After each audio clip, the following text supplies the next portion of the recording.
The fear before the bell, Tyson's psychological warfare before Mike Tyson ever threw a punch. He was already winning the fight. His power wasn't just in his fists, it was in his mind.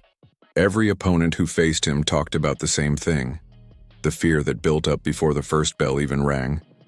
In the locker room, Tyson stayed silent, pacing back and forth like a predator waiting for the cage to open. He didn't talk to trainers, didn't smile for cameras. He kept his head low, his body tense, eyes burning with focus. The moment he began that slow walk to the ring, something inside him switched. The crowd cheered, lights flashed, music blared, but Tyson's face never changed.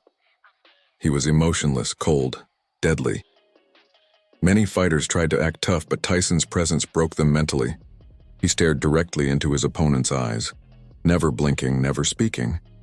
Those few seconds of eye contact were enough to crush even the most confident fighters. Tyson once said, "The fight's won or lost before I even get in the ring. The moment I look a man in the eyes and he looks away, I know he's mine." And he was right.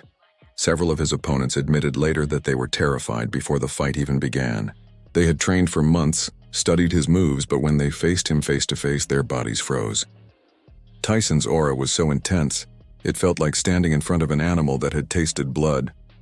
When the bell finally rang, Tyson exploded, like all that silent rage had been building inside him. He moved faster than a man his size should have been able to, slipping punches, weaving, then launching a combination that could end the fight in seconds. For most fighters, the real defeat wasn't physical, it was mental surrender. They didn't believe they could survive Tyson. In interviews years later, boxing analysts described it as psychological warfare, a level of intimidation rarely seen in sports. Tyson used fear as a weapon. He made opponents doubt themselves, hesitate, and lose focus. And in boxing, even a half-second of hesitation is enough to end everything. It's what made Tyson so unique. He didn't just destroy his opponents in the ring, he invaded their minds before ever touching them. That's why, even after decades, fighters still say, there was only one Mike Tyson, and if you faced him, you knew fear long before the fight began.